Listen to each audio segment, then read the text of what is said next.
let's get into it. Some player props. Easy one for me. I've got 2 in this game 2 of your beloved Boston Celtics.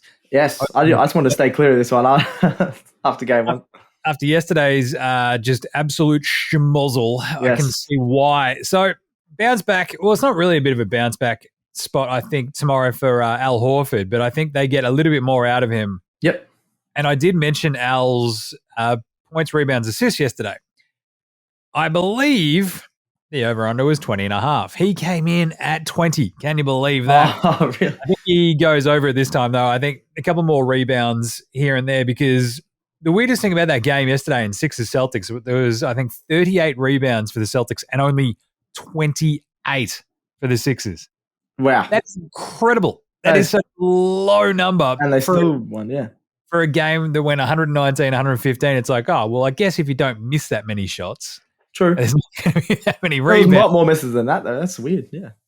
And Philly barely got to the line too. So it's like one of those things where it's a bit strange, but I think there'll be some more Al Horford. Look, if they don't have Joel Embiid, the Sixers, for game 2, I think Al Horford gets some more rebounds. Off we go, because I think what they're going to learn is they don't have to play Time Lord Robert Williams that much. They might actually lean on Grant Williams a little bit more as a small ball 5. I expect a little bit more out of Horford then. So I like his over the 20.5 points, rebounds, assists. And if you get it a little bit lower, you'd be absolutely laughing, because that's kind of the weird thing. We are more than still, a day out basically from this game.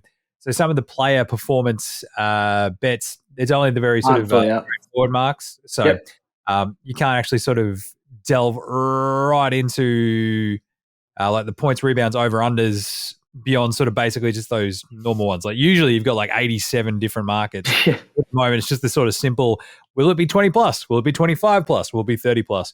Will it be 60 plus? I don't know if Tatum's $9.25 for 60 plus points, rebounds, assists is a good one, but considering that he and Brown combined for, well, I think they got outscored by James Harden 14-10 down the stretch in that game. So horrible, yeah. Not ideal. But that's, speaking of which, the other player prop for this game that I was going to lean on, James Harden. So 45 points in game 1, stats guy.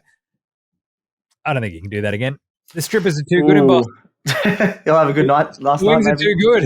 He's going to go out. He's going to party hardy, and James Harden's going to come back and just go, oh, yeah. That'd be a classic move from him.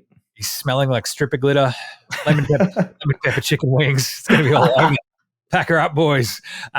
The over-under for his actual just points total is where I'm probably going to land, because I think his over-under is just 24.5. And when you look at James Harden this year, it's just been like, obviously with Embiid, he's had to be the facilitator. Yeah. We all know that. And he only averaged like, I think 21 points this season, which is pretty crazy for a dude who's like led the league in scoring. But even if you go back to that Brooklyn series, he only had 23, 8, 21, and 17. And in terms of like the times that he's actually gone over 25, it's basically like 3 times in the last month and a half. So I think, and this is probably, I'm going to lean into this when we get to the game picks here, stats guy. Yep. I'm worried about your Boston Celtics defense. I know. We were really good during the season. Just gone out the window since the start of the playoffs, hasn't it? Yeah. The entire thing we were banging on about in that Atlanta series is, oh, they've got very good defensive guys. They've got Derek White, they've got Marcus Smart, and they've got Malcolm Brogdon.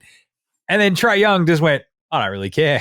just letting them walk past at the moment, yeah. If it wasn't Trae Young, it was DeJounte Murray. And like the amount of times you just saw someone saunter into the paint and just have a nice little layup, it's just horrifying. So I'm a little bit trepidatious about it, but I feel like there's got to be a bounce back spot, because as we're going to be seeing in the Knicks Heat game today, you don't want to be down 2-0 after your 2 home games. So True. Celtics need to fix this, and they need to fix it quick, smart. I think the way to do that is to go, right, let's make Harden more of a facilitator again. If Tyrese Maxey's going to take a bunch of shots, that's fine. So I think the under for Harden hits. And look, I wouldn't be surprised if they try to get Embiid back for game 2 and try to steal first 2 in Boston. And if that happens, which I suspect it will, I don't think Harden goes over that 25 points. Simple as that for me. What's gambling really costing you? For free and confidential support, call the number on the screen or visit the website.